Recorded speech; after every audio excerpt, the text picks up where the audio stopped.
கர்த்தருடைய நாமம் மகிமைப்படுவதாக. இந்த பரிசுத்தமான நாள், மனமகிழ்ச்சி நாளுக்குள்ளாக தேவன் நம்மை ஒன்று சேர்த்தார். நம்ம எல்லாரும் எப்பேற்பட்டவனா, மங்கி எறிகிற தீபம். ஆண்டவர் நம்ம என்ன பண்ணிருக்கலாம், அணைத்து போட்டுருக்கலாம். எதுக்கு இது? ஒன்றுத்துக்குமே பிரயோஜனம் இல்லையா? மங்கி எறிகிற தீபம் எதுக்கு? அணைத்து போட்டுருக்கலாம். ஆனால் தேவன் அணைத்து போடலை. சரி, அடுத்ததாக நம்ம யாருன்னா, உண்மை இல்லாத ஜனங்கள், உண்மையற்றவர்கள். நாமும் உண்மை இல்லாதவராக இருந்தாலும் அவர் எப்பேற்பட்டவராக இருக்கிறாருன்னா, உண்மை உள்ளவராக தேவனாக இருக்கிறார், உண்மை உள்ள தேவனாகவே இருக்கிறார். இப்பேற்பட்ட அன்புள்ள, இரக்கமுள்ள, கிருபை உள்ள ஆண்டவர் தான் நம்ம என்ன பண்ண வந்திருக்கோம், ஆராதிக்க வந்திருக்கோம். நம்முடைய பரிசுத்தமான வேதத்தை திறந்து ஒரு வசனத்தை, அதிகாரத்தை நாம் வாசித்த பிற்பாடு தியானத்திற்குள்ளாக நாம் கடந்து செல்லலாம். தேவன் வானத்து பலகனை திறந்து ஆசீர்வதிக்க கொடுக்கப்பட்ட வேத பகுதி ஒரு வகையாக நாம் வாசிக்கலாம்.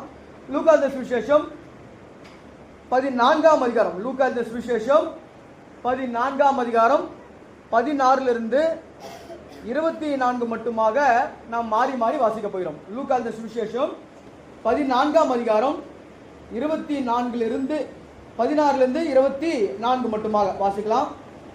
16ஆம் வசனம். அதற்கு அவர் ஒரு மனுஷன் பெரிய விருந்தை பண்ணி அநேகரை அழைப்பித்தார்.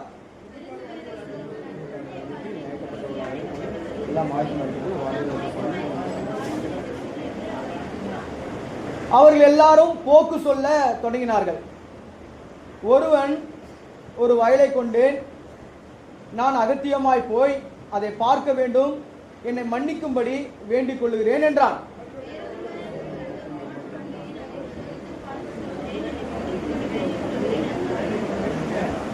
வேறொருவன், பெண்ணை விவாகம் பண்ணினேன், அதனால் நான் வரக்கூடாது என்றான்.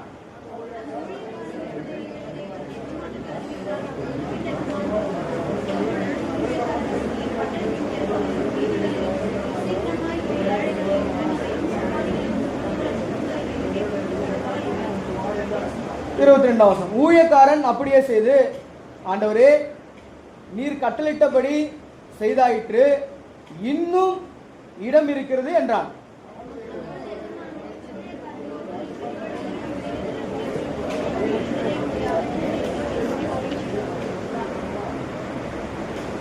அழைக்கப்பட்டிருந்த அந்த மனுஷரில் ஒருவனாயிலும் என் விருந்தை ருசி பார்ப்பதில்லை என்று உங்களுக்கு சொல்லுகிறேன் என்றான் என்று சொன்னார். நாம் நம்முடைய தலைகளை சாய்த்தி வானத்தையும் பூமியும் உண்டாக்கின தேவனுக்கு முன்பாக ஜெபித்த பிற்பாடு நாம் கர்த்தருடைய வார்த்தைக்குள்ளாக நாம் கடந்து செல்லலாம். ஜெபம். வானத்தையும் பூமியும் உண்டாக்கின கர்த்தாவே, பரிசுத்தத்தில் மகத்துவம் உள்ளவரும் துதிகளிலே பயப்படத்தக்கவரே ஸ்தோத்திக்கிறேன். அருமையான இந்த நல்ல நாள், மனமகிழ்ச்சி நாள், ஆராதனை நாளிலுக்குள்ளாக எங்களை கொண்டு வந்து சேர்த்து தாப்பனே. ஆண்டவரே, நாங்கள் எப்பேற்பட்ட ஜனங்கள், மங்கி எறிகிற தீபமானவர்கள் தாப்பனே. உண்மையற்றவர்களாக இருந்தோம். நீர் உண்மையுள்ள தேவனாக இருக்கிறீர். ஆனாலும் கூட எங்கள் மேல் இரக்கம் வைத்து உங்களுடைய ரத்தத்தினாலே எங்கள் பாவங்களை கழுவி சுத்தப்படுத்தி ஆண்டவரே, உங்களுடைய பரிசுத்தவான்களுடைய பிள்ளைகளுடைய ஐக்கியத்தை நீர் எங்களுக்கு கொடுத்ததுக்காக ஸ்தோத்திரம். உங்களுடைய சபையின் ஐக்கியத்திற்குள்ளாக, பரிசுத்தமான சபைக்குள்ளாக எங்களை கொண்டு வந்து சேர்த்த உங்களுடைய மகா தயவுக்காக நன்றி தாப்பனே. லூக்கா சுவிசேஷம் 12:12 நீங்கள் பேச வேண்டியவர்களை பரிசுத்த ஆவியானவர் அந்த நேரத்தில் உங்களுக்கு போதிப்பார். 1 சாமுவேல் 3:9 கர்த்தாவே சொல்லும் அடியேன் கேட்கிறேன். சங்கீதம் 119:18 உமது வேதத்தில் உள்ள அதிசயங்கள் எல்லாம் நாங்கள் காணும்படி எங்களுடைய கண்களை திறந்தள்ளும். ஆண்டவரே, நீர் எங்களை வழிநடத்தலும். ஆராதிக்க தேவையான ஏற்ற வார்த்தைகளை தாரும். அடியேன் மறையவும் நீர் தெரியவும், நான் சிறுகவும் நீர் பெருகவும் உங்களுடைய ஜீவனுள்ள வார்த்தையினால் எங்களுக்கு போதித்தள்ளும்படியாக மன்றாடுகிறோம்.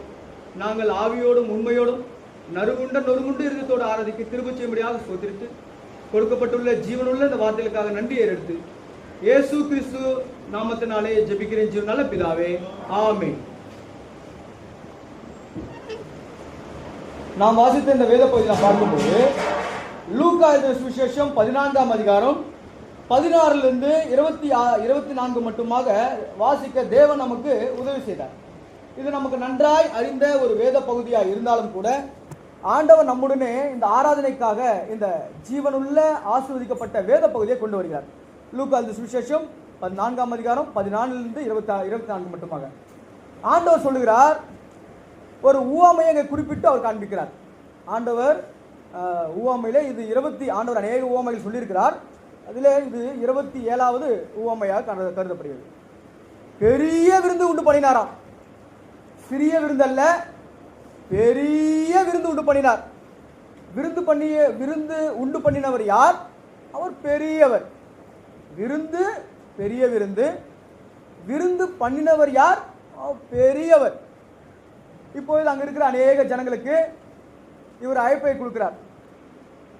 இந்த நாளிலே பல்லான தேதியில் பல்லான நேரத்திலே அனைத்து ஜனங்களும் இந்த அன்பான விருந்துக்குள்ளாக நீங்கள் வர வேண்டும் என்று மகாராஜா, வானத்தையும் பூமியும் உண்டாக்கின சிருஷ்டிகர்த்தர் எல்லாருக்கும் பொதுவான ஒரு அழைப்பை அவர் அங்கே சொல்லுகிறார். அநேக ஜனங்கள் இந்த வார்த்தைகளை கேட்டார்கள். அங்கே இருக்கிறவங்க என்ன நினைச்சிருக்கணும்? பெரிய விருந்து இல்லையா, இது மகாராஜாவுடைய விருந்து இல்லையா, நிறைய இருக்கும் இல்லையா, அநேக விதமான வகையான காரியங்கள் அங்கே அவங்களுக்கு டிஷ்ஷாக வைக்கப்பட்டிருக்கும். இது மகாராஜாவுடைய விருந்து. இந்த விருந்துக்கு நான் கண்டிப்பாக போகணும்னு எல்லாருக்குமே வாஞ்சி நிச்சயமா இருக்கும். இப்போ நம்ம விட ஒரு பெரிய ஒரு உன்னதமான ஒரு உயர்வான நிலைமையில் ஒருத்தர் இருக்கிறாரு. பெரிய பதவி, உயர்விலும் எல்லா காரியங்களும் அவர் பெரியவர். அவர் நம்ம வீட்டில் கூப்பிட்றாரு. நாளைக்கு இவ்விதமான ஒரு பெரிய விருந்தனை ஆயத்தம் பண்ணி வைத்திருக்கிறது. தயவு செஞ்சு நீங்களும் உங்கள் குடும்பத்தார் வாருங்கன்னா நம்ம நேரத்தை பார்த்துட்டே இருப்போம். என்னை சிஎம் கூப்பிட்டாரு, என்னை பெரிய ஆள் கூப்பிட்டாரு, பெரிய பதவியில் கூப்பிட்டாரு, என்ன போய் கூப்பிட்டாரு அப்படின்னு நம்ம என்ன பண்ணுவோம்னா ஆயத்தமாக இருப்போம். அந்த நேரத்தை பார்ப்போம், அந்த டைமை பார்ப்போம். விருதுக்காக நம்ம என்ன பண்ணுவோம்? ஆயத்தமாக இருப்போம். ஆனால் இதுக்கு மாற்று கருத்தா, இதுக்கு மாறாக இங்கே ஒன்று நடக்குது. அழைக்கப்பட்டவர் பெரியவர், பெரிய விருந்து, அநேகரை அழைத்தார். இப்போ இவங்க இருக்கிற ஜனங்க சாக்கு போக்கு சொல்ல ஆரம்பிச்சிட்டாங்க. என்ன சாக்கு போக்கு? 3 விதமான சாக்கு போக்குகளை அவங்க சொல்றாங்க. அதுல முதலாவதாக ஒருத்தன் சொல்றான், ஐயா நான் வயல் வாங்கியிருக்கேன், அதித்தியமாய் நான் போய் பார்க்க வேணும் அப்படின்னு சொல்லப்பட்டிருக்கு. அதித்தியமாய் அப்படின்னா கண்டிப்பா நிச்சயமா நான் போய் தான் ஆகணும் அப்படின்ற ஒரு சாக்கு போக்க அவன் சொல்றான். நல்லா கவனிங்க. வயல் வாங்கியிருக்கான். வயல் வாங்கினவன் பக்கத்தில் பம்ப் செட் இருக்கான்னு பார்ப்பான். நிச்சயமா அதுக்கு வரப்பு இருப்பான்னு பார்ப்பான். அதனுடைய சரியான வழி நீர் பாய்ச்சல் எல்லாமே அந்த வயலுக்கும் அந்த பயிருக்கும் போகுதான்னு பார்ப்பான். அதனுடைய தானியங்கள் அதனுடைய காரியங்கள் நன்றாய் விளைதான் பார்ப்பான். எல்லாவற்றையுமே இவன் நல்லா ஆராய்ந்து பார்த்து தான் இவன் வாங்கியிருக்கணும் வயலை. ஆனால் அதித்தியமாய் கண்டிப்பாக ஆண்டவரே ஒரு சாக்கு போக்கு இங்கே சொல்கிறான். கண்டிப்பாக நிச்சயமாக நான் அங்கே போய் பார்த்தே ஆகணும். இது எதை காட்டுகிறது?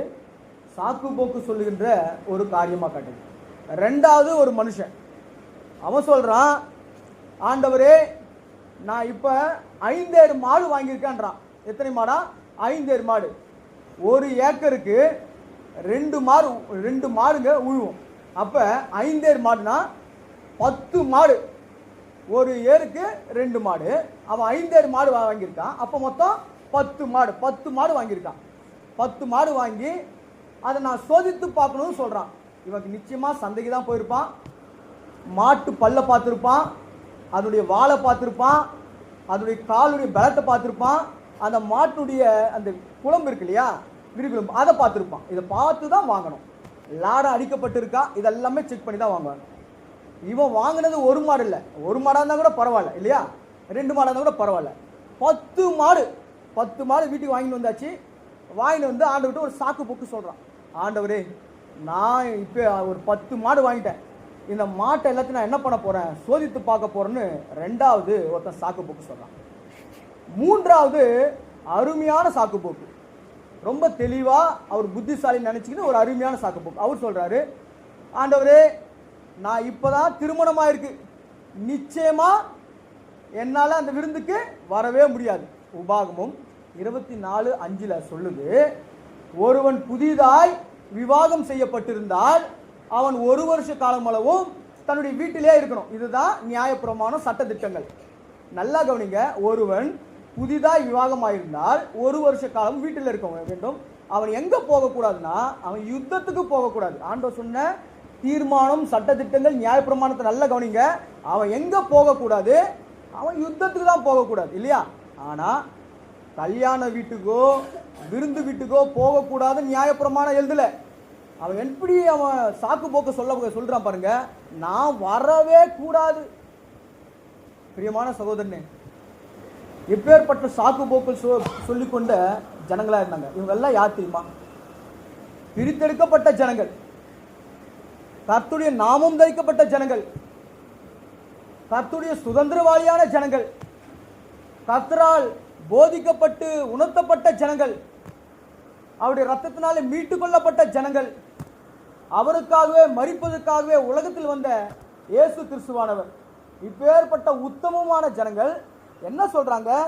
ஆண்டவரே சாக்கு போக்கு சொல்ல ஆரம்பிக்கிறாங்க. ஒருவன் புதிதாக விவாகம் பண்ணியிருந்தான்னா அவன் 1 வருஷம் அளவும் தன்னுடைய வீட்டிலே இருக்கணும், யுத்தத்துக்கு தான் போகக்கூடாதுன்னு சொல்றாரு ஆண்டவர். திருமண வீட்டுக்கு போகலாம்ப்பா, விருந்துக்கு போகலாம், மற்ற நல்ல காரியங்களுக்கு போகலாம், அதுக்கெல்லாம் நியாயப்பிரமாணம் தடை சொல்ல. ஆனால் இவன் தடை சொல்றான், ஐயா நான் வரக்கூடாது. பிரியமான சகோதரனே, நல்லா கவனிச்சு பாருங்க. முதல் 2 பேர் சொன்னாங்க இல்லையா, 2 பேருமே பணக்காரங்க. எப்படின்னா, ஒருத்தன் வயல் வாங்குறானா நல்ல பணக்காரங்கனா இருந்தாதான் இடத்த வாங்க முடியும் இல்லையா. பணம் இல்லைன்னா அவனால வாங்க முடியுமா? நிச்சயமா வாங்க முடியாது. பணம் இருக்கணும், பணம் இருந்தாதான் ஒரு இடத்த வாங்கணும். இப்போ போய் நம்மளால இந்த ஐநாவரத்தில் ஒரு இடம் வாங்க முடியும்னா நம்ம நல்ல பணம் வச்சிருக்கணும், நல்லா சம்பாதிச்சிருக்கணும், அப்போதான் நம்மளால வாங்க முடியும். சரி, அந்த இடத்த வாங்கிட்ட பிறகு நம்ம என்ன பார்ப்போம்? பக்கத்தில் ஸ்கூல் இருக்கா பார்ப்போம் இல்லையா, பக்கத்தில் ஹாஸ்பிட்டல் இருக்கா பார்ப்போம், பஸ் ஸ்டாண்ட் இருக்கா பார்ப்போம், எல்லா வசதியும் இருந்தால் தான் அந்த இடத்தையே வாங்குவோம். அப்போ இவன் பணக்காரன். ரெண்டாவது 10 மாடு வாங்கணும்னு பணக்காரன் தான். அவங்ககிட்ட 1 மாடு இல்லை 10 மாடு வாங்கினான். அவன் ரெண்டாவது, அவன் யாரு? பணக்காரன். மூன்றாவது சாக்கு போக்கு சொல்றவன் உறவு நிமித்தமாக, உலக காரி நிமித்தமாக சாக்கு போக்கு சொல்லுகிற ஒரு மனுஷன். இந்த 3 பேரையும் பரிசுத்தமான வேதத்தில் நமக்கு தெளிவாக ஆண்டவர் சொல்லி தர்றார். இப்பேற்பட்ட ஜனங்கள் மத்தியில் கர்த்தருடைய நாமம் தரிக்கப்பட்ட ஜனங்கள், பிரித்தெடுக்கப்பட்ட ஜனங்கள், பரிசுத்தமாக்கப்பட்ட ஜனங்கள், கர்த்தரே தேவனாயிருக்கிற ஜனங்கள், சுதந்திரவாளியான ஜனங்கள், இப்பேற்பட்ட ஜனங்க எப்போ அந்த விருந்துக்கு வரமாட்டேன்னு சொன்னாரோ உடனே அந்த வீட்டு எஜமானுக்கு பயங்கர கோவம். ஏன்னா அந்த விருந்துக்கு அவங்கள மட்டும் தான் அழைச்சிருப்பாங்க இல்லையா. இவர் எவ்வளோ யூஸ்ஃபுல்லாக இருக்கிறாரோ இவரோடு கூட அநேகரை கூப்பிட்டு இருப்பார், அநேகர் வந்திருப்பாங்க. இப்போ அங்கே இருக்கவங்கள பார்ப்பாங்க, என்ன நீ பெரிய ஆள், என்ன ஊர்லேயே உனக்கு பெரிய பேர் இருக்கு, பதவி இருக்கு, அதிகாரம் இருக்கு, எல்லாருக்கும் சொன்னியப்பா, யாருமே காணுமே ஆளை. என்ன கேட்டிருப்பாங்க? யாருமே வரலையே, ஒருத்தன் கூட வரலையே ஆளு அப்படின்னு இருப்பாங்க. எஜமானுக்கு ரொம்ப கோவம் வந்துச்சு. ஊழியக்காரனை கூப்பிடுறாரு. ஊழியக்காரனே பட்டணத்துக்குள்ள போ. நல்லா கவனிங்க, ஆண்டவர் சொல்ற முதல் அழைத்தது யாருன்னா பட்டணத்துக்குள்ள இருக்கிறவங்கள, புறஜாதிகள் அழைக்கல, பட்டணத்துக்குள்ள இருக்கிறவங்கள. சரி, பட்டணத்துக்குள்ள இருக்கிறவங்க எப்பேற்பட்டவங்களா இருக்கிறாங்க பாருங்க. லூக்கா எழுதின சுவிசேஷம், லூக்கா எழுதின சுவிசேஷம் 14ஆம் அதிகாரம் 21ஆம் வசனம். அந்த ஊழியக்காரன் வந்து இவைகளை தன் எஜமானுக்கு அறிவித்தான். அப்பொழுது வீட்டு எஜமான் கோபம் அடைந்து தன் ஊழியக்காரனை நோக்கி, நீ பட்டணத்தின் தெருக்களிலும் வீதிகளிலும் சீக்கிரமாய் போய் ஏழைகளையும் ஊனரையும் சப்பானிகளையும் குருடையும் இங்கே கூட்டிக் கொண்டு வா என்றார். பாருங்க, பட்டணத்துக்குள்ள இருக்கிறவங்க தான் இவங்க. பட்டணத்துக்கு வெளியே இருக்கிற ஜனங்கள் இல்லை, பட்டணத்துக்குள்ள இருக்கிறவங்க. யார் இருக்கிறா? ஏழை இருக்கிறாங்க, சப்பானி இருக்கான், குருடன் இருக்கிறான். இப்பேற்பட்ட மிகவும் பின்தங்கி போய் தாழ்த்தப்பட்டவங்களை ஆண்டவர் நினைவு கூறுகிறார். சங்கீதக்காரன் சொல்லுகிறான், நம்முடைய தாழ்வில் நம்ம நினைத்தவரை துதியுங்கள், அவருடைய கிருபை என்றும் உள்ளது. அப்ப தாழ்மையா இருக்கிறாங்க, இந்த பட்டணத்துக்குள்ள இருக்கிறாங்க சில ஜனங்க, சில கூட்டத்தார் இருக்கிறாங்க. அவங்க எப்பேற்பட்டவங்களா இருக்கிறாங்கன்னா குருடர்களாக, சப்பானியாக, ஏழையாக காணப்படுறாங்க. இவங்க எல்லாரும் எங்க இருக்கிறாங்க? பட்டணத்துக்குள்ள தெருக்களின் வீதிகளில் இருக்கிறாங்க. இப்பேற்பட்டவன் நீ அழைத்து கொண்டு வான்னு சொல்றாரு. ஆண்டவர் அழைத்து கொண்டு வான்னு சொல்லும் போது ஊழியக்காரன் போய் அவங்கள போய் அழைத்து கொண்டு வரான். இவங்கெல்லாம் அது வரைக்கும் எங்க இருக்கிறாங்க? பட்டணத்துக்குள்ள இருந்தாலும் சிறுமைப்பட்டவர்களாக, ஒடுக்கப்பட்டவர்களாக, தரித்திரர்களாக, பட்டணத்திற்குள்ளாக இருக்கிற ஜனங்கள். இப்பேற்பட்டவங்களுக்கு யாராச்சும் ஒரு பெண்ணை கொடுத்து விவாகம் பண்ணி கொடுப்பாங்களா? நிச்சயமா கொடுக்க மாட்டாங்க. அப்ப ஒரு பெண்ணை கொடுத்து விவாகம் பண்ணி கொடுக்க முடியாத தகுதியற்ற ஒரு நிலைமை. குருடனுக்கோ சப்பானிக்கோ ஊனமுற்றோருக்கோ ஒரு பெண்ணை கொடுத்து நம்ம விவாகம் நிச்சயமா பண்ண மாட்டோம். ஒரு தரித்திரனை கூப்பிட்டு அவனுடைய வஸ்திரமெல்லாம் அழுக்கா இருக்கு, அவன் கிட்ட போனாலும் நாத்தம் அடிக்குது, அவனை பார்க்க அருவருப்பா இருக்கான், அவனை கூப்பிட்டு வந்து நம்முடைய வீட்டில் சாப்பாடு வைப்போமா? நிச்சயமா வைக்க மாட்டோம். அப்ப யாரை வைப்போம்? எனக்கு எவ்வளவு யூஸ்ஃபுல்லா இருக்கிறான், என்னோட இன்னும் கொஞ்சம் மேல இருந்தாலும் பரவாயில்ல, ஆனா எனக்கு கீழே இருக்கணும். அப்பேற்பட்ட ஒரு மனுஷனுடைய சுபாவம். ஆனா அன்புள்ள தேவன், இரக்கமுள்ள தேவன், அவர் எப்பேற்பட்டவராக இருக்காருன்னா நம்ம எப்படி நேசித்தார்னா, கூப்பிடு, ஏழையை கூப்பிடு. அவன் குருடனா இருந்தாலும் பரவாயில்ல, கூப்பிடு. அவன் அவன் ஏழையா, பணம் இல்லையா, ஒண்ணுமே இல்லையா, அவன் பேர் இல்லையா, கூப்பிடு. அவன் சப்பானியா இருக்கானா, நடக்க முடியாம இருக்க, கூப்பிடு அவனை. ஆண்டவர் எல்லாரும் கூப்பிட்டாச்சு. கூப்பிட்டு பிறகு அந்த ஊழியக்காரன் திரும்ப போய் சொல்றான், ஆண்டவரே நீங்க சொன்ன மாதிரி நான் எல்லா வேலையும் நான் செஞ்சுட்டேன், எல்லாமே ஆயத்தமா இருக்கு, இப்ப நம்ம ஆராதனைக்குரிய வசனத்தை வாசிக்கலாம். அனைவருமாக சேர்ந்து 22ஆம் வசனத்தை வாசிக்கலாம். ஊழியக்காரன் அப்படியே செய்து, ஆண்டவரே நீர் கட்டளிட்டபடியே செய்தாயிற்று, இன்னும் இடம் இருக்கிறது. இன்னைக்கு தலைப்பு ஆண்டவர் கொடுக்கிறாரு, இன்னும் இடம் இருக்கிறது. ஆண்டவர் இன்னைக்கு நமக்கு ஆராதனைக்காக ஒரே ஒரு வார்த்தை கொண்டு வர, இன்னும். பிரியமான சகோதரனே, இன்னும். பிரியமான சகோதரனே, இன்னும் உன்னுடைய வாழ்க்கையில் என்ன இருக்கு? ஏன் நீ தேவனை ஆராதிக்க போகிற? இன்னும் ஆண்டவர் உனக்கு என்ன செய்ய போகிறார்? 4 விதமான காரியங்களை குறித்து நம்ம தியானிக்க போறோம். பாருங்க, இந்த குருடல் சப்பானிகள் எல்லாம் வீடு உள்ள வந்தாச்சு, பட்டணத்துக்குள்ள வந்தாச்சு. ஆனா இன்னமும் இடம் காலியா இருக்கான், இன்னமும் சேர்ஸ் காலியா இருக்கு, இன்னமும் நிறைய பேர் வரல, அநேக ஜனங்கள் வரல. திரும்ப தன் ஊழியக்காரனை பார்த்து சொல்றாரு, நீ எங்க போனா பாருங்க. 23ஆம் வசனத்துல அவர் சொல்றாரு, அப்பொழுது எஜமான் ஊழியக்காரனை நோக்கி, நீ பெருவைகளிலும் வேலியர்களிலும் போய் உன் வீடு நிறையும்படியாக ஜனங்களை உள்ளே வரும்படி வருந்தி கூட்டிக் கொண்டு வா. எப்படி அழைக்கிறாரா? வருந்தி. இவங்கெல்லாம் யாரு? பட்டணத்திற்கு வெளியே இருக்கிற ஜனங்க. பட்டணத்திற்குள்ள இருக்கிற ஜனங்கள்ல பட்டணத்திற்கு வெளியே இருக்கிற ஜனங்க. பட்டணத்துக்கு வெளியே யார் இருப்பாங்க? இந்த பட்டணத்தை சேராதவங்க இருப்பாங்க, கர்த்தரை சேராதவங்க இருப்பாங்க, கர்த்தருடைய நாமம் தரிக்கப்படாத ஜனங்க இருப்பாங்க. அப்ப யார் அவங்க? புறஜாதியார். அப்ப நாமும் கூட தேவ சமூகத்தில் சேராதவர்கள், தேவ பட்டணத்தில் சுதந்திரம் இல்லாதவர்கள், தேவனற்றவர்கள், தேவனுடைய வாக்கு தத்தம் பண்ணப்பட்டவர்களுக்கு அந்நியர்களுமாய் காணப்பட்டோம்.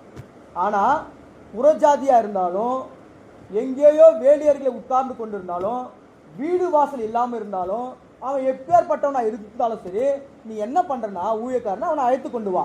இப்ப இந்த ஊழியக்காரன் கேட்டிருக்கலாம்ல, ஆண்டவரே ஏற்கனவே நமக்கு தெரிஞ்சவங்க நம்ம ஃபோன் லிஸ்ட்ல இருக்கிற பேர் எல்லாத்துக்கும் வாட்ஸ்அப் பண்ணிட்டோம், ஒருத்தம் கூட வரல.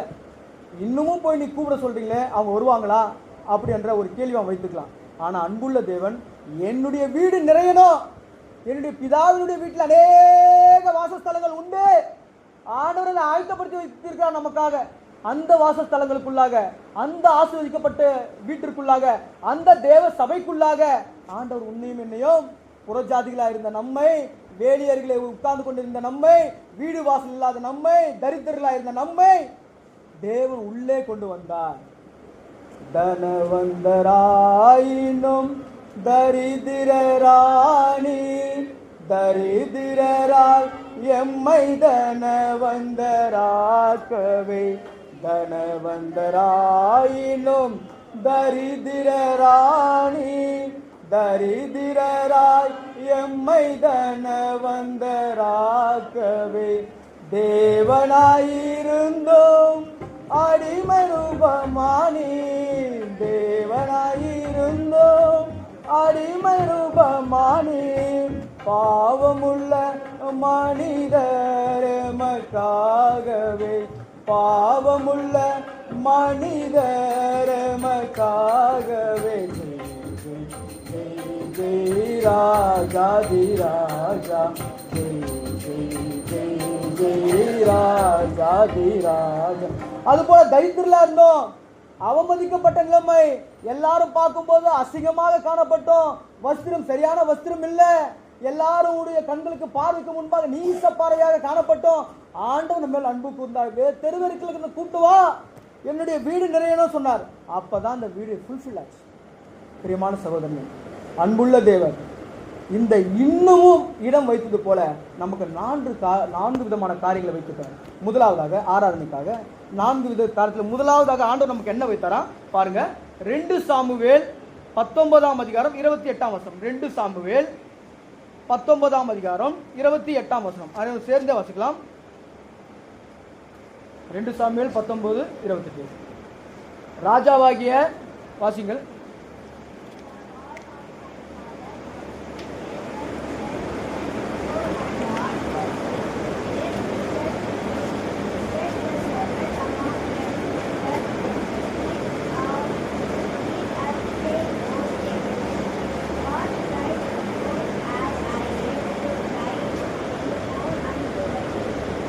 தேங்க்யூப்பா. அனைவருமாக சேர்ந்து வாசிக்கலாம். 2 சாமுவேல் 19ஆம் அதிகாரம் 28ஆம் வசனம். ராஜாவாகிய என் ஆண்டவனுக்கு முன்பாக என் தகப்பன் வீட்டார் எல்லாரும் சாவுக்கு எதுவா இருந்தார்களே ஒழிய மற்றபடி அல்ல, ஆனாலும் உமது பந்திலே சாப்பிடுகளோடு உமது அடியானை வைத்தீர். இன்னும் நான் ராஜாவினத்தில் முறையிட இனி எனக்கு என்ன நியாயம் இருக்கிறது என்றான். பாருங்க, இந்த மெவிபோசேத் சொல்றான், ஆண்டவரே என்னுடைய காலு நான் சப்பானியா இருந்தேன், நான் முடவனா இருந்தேன், நான் லோதாபாரில் இருந்தேன், நான் வனாந்தரத்தில் இருந்தேன், யாரும் என்னை கண்டுபிடிக்க முடியல, அப்பேற்பட்ட இடத்துல இருந்தேன். தாவீது மகாராஜாவே, என்னை கொண்டு வந்து ராஜாக்களோடு உங்களுடைய அதிபதிகளோடு தேவனுடைய சமூகத்திலே ராஜாவினுடைய அரண்மனையிலே என்னை நித்தமும் அந்த ராஜாவுடைய பந்திலே என்னை கொண்டு வந்து சேர்த்திரே. எனக்கு இன்னும் என்ன வேண்டும்? ஆனா எனக்கு ஒண்ணு நல்லா தெரியும், என்னுடைய தகப்பன் வீட்டார் எல்லாருமே எப்பேற்பட்டவங்களா? அவங்க சாவுக்கு எதுவானவர்கள்.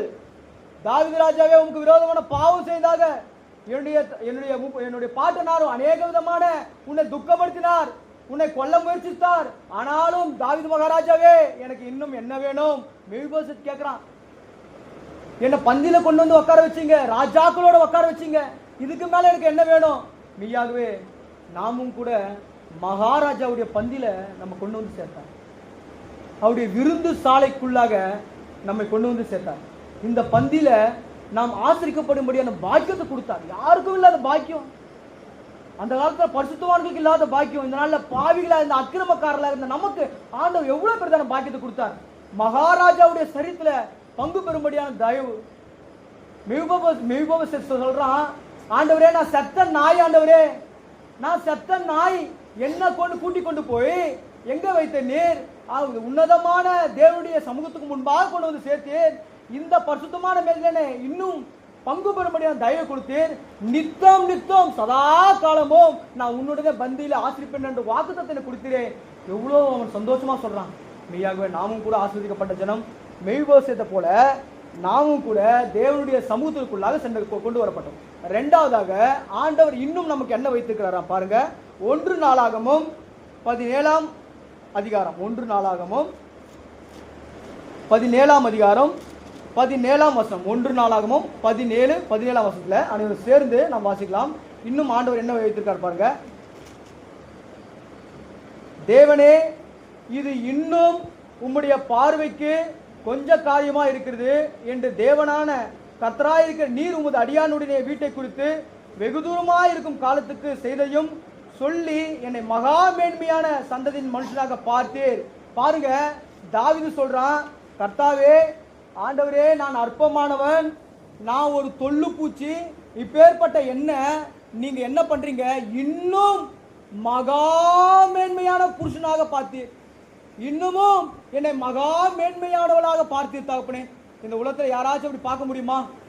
நாம நன்மை செய்தோம்னா நமக்கு பதில் திரும்ப நன்மை செய்து அவர்கள் தங்களுடைய காரியங்களை பூர்த்தி செய்து கொள்வார்கள். அதே நேரத்தில் நாம பாவிகளாக இருக்கும்போது, நாம கெட்டவர்களாக இருக்கும்போது, நன்மை செய்யாதவர்களாக இருக்கும்போது நம்மை மகா மேன்மையானவன் என்று பார்ப்பாங்களா? யாருமே பார்க்க மாட்டாங்க. நம்மை மகா மேன்மையாக பார்க்கிற தேவன் ஒருவர் தான். அவர் எப்படி பார்க்கிறாரா? நீ எப்பேற்பட்டவனா இருந்தாலும் பரவாயில்லப்பா, நீ என்னுடைய பார்வைக்கு விலையேற பெற்றவன், விலையேற பெற்றவள், என்னுடைய பார்வைக்கு நீ அருமையானவள், ஆகையினால நான் உன்னை எப்படி பார்க்க போறேன்னா மகா மேன்மையானக நான் உன்னை பார்ப்பேன். மூன்றாவதாக ஆண்டவர் இன்னும் நமக்கு என்ன வைத்திருக்கிறாரா? எரேமியா 33ஆம் அதிகாரம், எரேமியா 33ஆம் அதிகாரம் 11ஆம் வசனம், எரேமியா 33 11ஆம் வசனம். இன்னும் களிப்பின் சத்தமும் மகிழ்ச்சியின் சத்தமும் மணவாளின் சத்தமும் மணவாட்டின் சத்தமும். இங்க பார்க்கும்போது மூன்றாவதாக ஆண்டவர் சொல்றாரு, ஓ துக்கப்பட்டு வேதனையோடு நொறுங்குண்ட இதத்தோடு அழுகையின் சத்தத்தோடு இருப்பீங்கன்னா ஆண்டவர் சொல்றாரு, உங்களுக்கு நான் எப்பேற்பட்ட சத்தத்தை உண்டு பண்ணுவேன், இன்னும் இன்னும் களிப்பின் சத்தமும் மகிழ்ச்சியின் சத்தமும் மணவாளனின் சத்தமும் நான் உண்டு பண்ணுவேன். சேனைகளின் கர்த்தர் சொல்லுகிறார், கைவிடாத தேவன் சொல்லுகிறார், நேற்றும் இன்றும் என்றும் மாறாத தேவன் சொல்லுகிறார், பரிசுத்தத்திலே உத்தமம் உள்ளவர் சொல்லுகிறார். பிரியமான தெய்வீக ஜனமே, தெய்வீக குடும்பமே, இன்னமும் உன்னுடைய வாழ்க்கையில மகிழ்ச்சி இருக்கு, இன்னமும் வருகின்ற நாட்களில் சந்தோஷம் இருக்கு, இன்னமும் வருகின்ற நாட்களில் தேவன் உன்னை ஆசீர்வதிப்பார் என்பதை இந்த அருமையான ஜீவனுள்ள வார்த்தை நமக்கு போதிக்கிறது. ஒருவேளை துக்கத்தோடு வியாகுலத்தோடு வந்திருப்போம்னா, இன்னும் வருகின்ற காரியங்களை நீ எப்பேற்பட்டவளாக போற, உனக்கு மகிழ்ச்சியின் சத்தம் கேட்கப்படும், உனக்கு சந்தோஷத்தின் சத்தம் நிச்சயமா கேட்கப்படும். தெய்வீக குடும்பம் கர்த்தரால் ஆசீர்வதிக்கப்பட்டிருப்பார்கள். மூன்றாவதாக தேவன் நமக்கு இன்னமும் இப்பேற்பட்ட காரியங்களை வைத்தார். பாருங்க, ஏசா ஒரு சத்தம் போடுறான், அவனுடைய சத்தத்தை பாருங்களா, அவன் எப்பேற்பட்ட அந்த ஆசீர்வாதத்துக்காக அவங்க கத்துறான் பாருங்க. ஆதியாகமம் 27ஆம் அதிகாரம் 38ஆம் வசனம், ஆதியாகமம் 27 38ஆம் வசனம்.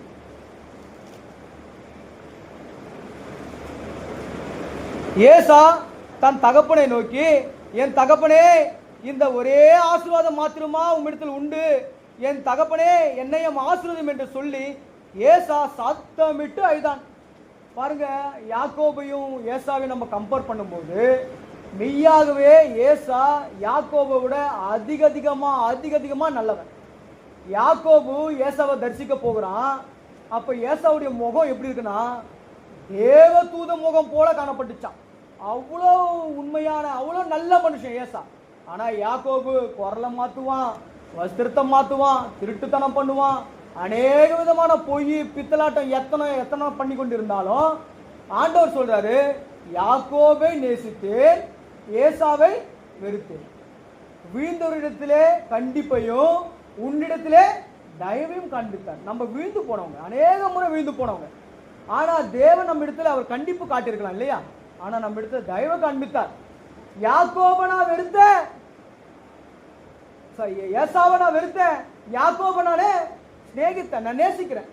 நாம கூட அக்கிரமக்காரலா இருக்கும் போது அநேக விதமான பொய் பித்தலாட்டம் வேஷமான வாழ்க்கை, தேவனுக்கு பிரியமில்லாத வாழ்க்கை நம்ம ஜீவித்துக் கொண்டிருக்கும் போது தேவன் நம்ம வெறுத்து விடல. இந்த ஏசா தன்னுடைய ஒரே ஒரு ஆசீர்வாதமாக இருக்கா சொல்லிட்டு சத்தமிட்டு அழுறான். ஆனா நம்ம வாசிக்கிறோம் எபேசின்படியாக உன்னதங்களில் உள்ள சகல ஆசீர்வாதமும் நம்ம கொடுத்துட்டாரு. உன்னதங்களில் உள்ள சகல ஆசீர்வாதத்தையும் தேவன் நமக்கு கொடுத்துட்டாருங்க. ஏசாக்கு ஒரே ஒரு ஆசீர்வாதம், தகப்பனே இது மட்டும்தான் இருக்கா, தகப்பனே இது மட்டும்தான் இருக்கா. ஆமா ஏசா, நிச்சயமா இது ஒண்ணுதான் இருக்கு. எல்லாத்தையும் ஏமாத்துக்காரன் எல்லாவற்றையும் எடுத்துக்கொண்டு போயிட்டான்.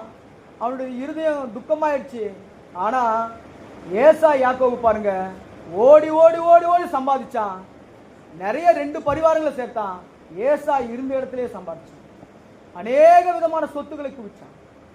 யாக்கோபு தரான், எதுவுமே வானா, நீ எனக்கு எதுவுமே நீ கொடுத்தது எதுவுமே வானான்றான். ஐயா இது மட்டுமாவது வாங்கிக்கோங்க, எதுவும் வானா. ஆண்டவர் ஆசீர்வதிச்சார். இன்னைக்கு உலகத்தில் நம்ம பேர் இல்லாமல் இருக்கலாம், பதவி இல்லாமல் இருக்கலாம், அதிகாரம் இல்லாமல் இருக்கலாம், ஒண்ணுமே இல்லாமல் இருக்கலாம். உன்னதத்துல நாம் எதிர்பார்க்க கூடாத அளவுக்கு அதிகமான ஆசீர்வாதத்தை தேவன் நமக்கு வைத்திருக்காங்க. கடைசியாக 4வதாக இன்னும் என்ன வைத்திருக்காரு பாருங்க. 2 கொரிந்தியர் 1ஆம் அதிகாரம் 10ஆம் வசனம். 2 கொரிந்தியர் 1ஆம் அதிகாரம் 10ஆம் வசனம்.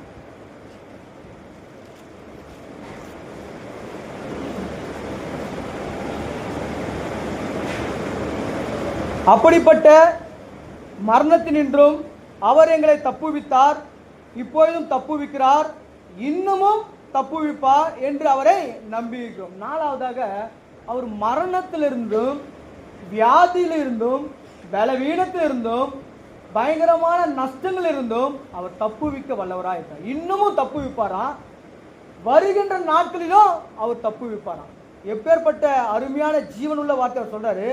அப்படிப்பட்ட மரணத்தினின்றும் அவர் எங்களை தப்புவித்தார், இப்பொழுதும் தப்புவிக்கிறார், இன்னமும் தப்புவிப்பார் என்று அவரை நம்பிக்கொண்டிருக்கிறோம். அவர் நம்ம தப்புவிக்கிற தேவனா இருக்கிறார் இல்லையா? சங்கீதம் 91 சொல்லப்பட்டிருக்கல, உம்முடைய பாதம் கல்லில் இடராதபடிக்கு அவர்கள் தேவ தூதர்கள் வந்து நம்முடைய பாதத்தை என்ன பண்ணுவாங்களா, ஏந்தி கொண்டு போவாங்களா. இப்ப தேவ தூதர்கள் கேட்கலாம் இல்லையா, ஆண்டவரே அவனே ஒரு மோசமானவன், அவன் பயங்கரமான கேவலமான புத்தி உள்ளவன், அவன் எல்லாருக்கிட்டையும் வஞ்சனையோடு இருக்கிறவன், ஏமாத்துக்காரன், பாவியான மனுஷன், இவன் காலை போய் நான் தூக்கிட்டு போனோமா அப்படி கேட்டுக்கலாம்ல தேவதூதர்கள். ஆனா அப்படி கேட்கல. ஆண்டவர் கட்டளை இருக்கிறார், இது என் கட்டளை. ஏன்? தேவ சாயலாக நம்ம உருவாக்கப்பட்டிருக்கோம். அவருடைய சாயல் நமக்கு கொடுத்ததுனால அவர் சொல்றார், தம்முடைய தேவதூதர்கள் கட்டளை இருக்காரு, அவருடைய பாதம் கல்லில் இடாதபடிக்கு ஏந்து கொண்டு போங்கள். பிரியமான சகோதரனே, இப்பேற்பட்ட தேவன் தான் நம்ம தப்புவிக்கிற தேவனா இருக்கிறார். 4 விதமான காரியங்கள். முதலாவதாக நம்ம பார்த்தோம், மெய்போசேத்து எப்பேற்பட்டவனா, பந்திக்குள்ள தேவ சமூகத்திற்குள்ள வராதபடிக்கு தூரமா இருந்தான். ஆனா தேவ பந்தியில் அவனை கொண்டு வந்து சேர்த்தார். இன்னமும் தேவ சமூகத்திற்குள்ளாக, ராஜாவின் அரண்மனைக்குள்ளாக அருகதை அற்றவன, ஒன்றுக்கும் உபயோகம் இல்லாதவன, தூரமா இருந்தவன, செத்த நாயை போன்று இருந்த மெய்போசேத்தை எவ்விதமாக ராஜாவுடைய பந்தியை கொண்டு வந்து சேர்த்தாரோ, அதே போல ஆண்டவராக இயேசு கிறிஸ்துவானவர் பரிசுத்தமான மேஜில கொண்டு வந்து சேர்த்தார். 2வதாக நம்ம பார்த்தோம், உலகத்துல நம்ம அருவருக்கப்பட்டவர்களா இருக்கலாம், வெறுக்கப்பட்டவர்களா இருக்கலாம், சிறுமைப்பட்டவர்களா இருக்கலாம், தாய்மைப்பட்டவர்களா இருக்கலாம். ஆண்டவர் சொல்றாரு, அன்புள்ள மகளே மகனே, நான் உன்னை இன்னமும் நான் உன்னை மகா மேன்மையான புருஷனாக, ஸ்திரீயாக நான் உன்னை பார்க்கிறேன். 3வதாக ஆண்டவர் சொல்றாரு, அவர் என்ன சொல்றாரு, இன்னமும் துக்கத்தோடு, அழுகையோடு, வியாகுலத்தோடு, துயரத்தோடு இருக்கிறியா, உனக்கு ஒரு சத்தம் இன்னும் வரப்போகுது. களிப்பின் சத்தம் வரும், உனக்கு சந்தோஷம் சத்தம் வரும், மகிழ்ச்சியின் சத்தம் வரும். 4வதாக கடைசியா சொல்றாரு, மரண அவதியில் கொண்டிருக்கிறாயா, வியாதியில் ஊடாக நீ சென்று கொண்டிருக்கிறாயா, பலவீனத்தோடு சென்று கொண்டிருக்கிறாயா, ஆண்டவர் சொல்றா, என்னுடைய மகளுடைய பாதங்கள் கல்லில் இடாதபடி அவளை ஏந்தி கொண்டு போங்கள் என்று ஆண்டவர் தப்புவிக்கிற தேவனாயிருக்கார். பிரியமான சகோதரனே, இஸ்ரவேல் ஜனங்க எப்பொழுது, நான் 5 மாடு வாங்கினேன், நான் 10 மாடு வாங்கினேன், நான் நல்ல இடம் வாங்கினேன், எனக்கு நிறைய அநேக காரியங்கள் இருந்துச்சு, எனக்கு நிறைய வேலை இருக்கு, இப்படி எல்லாம் சாக்கு போக்கு சொல்லிட்டு போனவங்கள ஆண்டவர் விட்டு தெருக்களிலும் வீதிகளிலும் சப்பானியாக, குருடராக, அவமதிக்கப்பட்டவர்களாக இருந்த நம்ம ஆண்டவர் ஆயிட்டார். புறஜாதிகளை கர்த்தராகிய இயேசு கிறிஸ்துக்குள்ளாக நம்மை ஐக்கியப்படுத்தினார். அவருடைய நாமத்தின் மேல் விசுவாசம் உள்ளவர்களாக ஏற்றுக்கொண்டவர்கள் எத்தனை பேர்களோ அத்தனை பேர்களும் தேவனுடைய பிள்ளைகளாகும்படி அவர்களுக்கு அதிகாரம் கொடுத்தார் இல்லையா? அவருடைய விருந்து சாலைக்குள் கொண்டு வந்தார். அந்த பாட்டு இருக்கா, விருந்து சாலைக்குள் கொண்டு வந்து ராஜாக்களோடு என்னை இருக்க செய்தி விருந்து சாலைக்குள் கொண்டு வந்து ராஜாக்களோடு என்னை இருக்க செய்தி அணைந்தும் ஜீவாதாரத்தையும் என கழித்து மோட்சானந்தத்தினால் நிரப்புவி மோட்சானந்தத்தினால் நிரப்புவிரே வாழையுடன் அமர்ந்து அவர் மதுர கனிகளை புசித்திடுவே வாழையுடன் அமர்ந்து அவர் மதுர கனிகளை புசித்திடுவே. இவ்விதமாக தேவன் நமக்கு இன்னமும் செய்த காரியங்களை நாம் நினைவு கூறுவதாக ஆவியோடும் உண்மையோடும் சத்தியத்தோடும் ஆராதிக்க கர்த்தர் தாமே நமக்கு உதவி செய்வாராக. ஆமென்.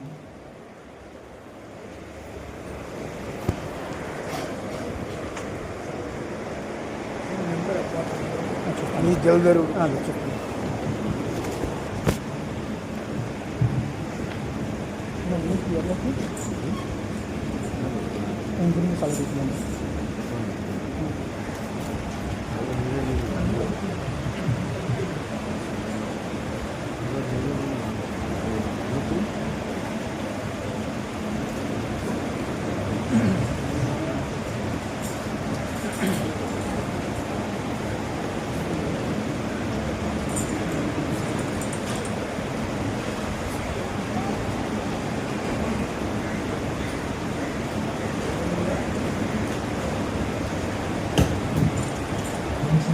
பாடுவோம்.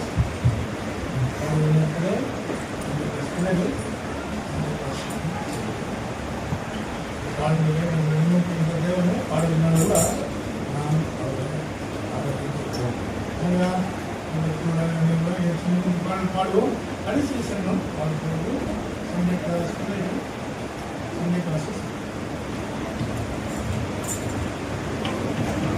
133 in Tamil Song. In Tamil Song, 133 Telugu 150 Telugu ఈ జగత్తు చూపులో నేను ఆనందంగా Tamil our melody and command our melody community. Never is part.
பாடலோட பயன்படுங்கள்.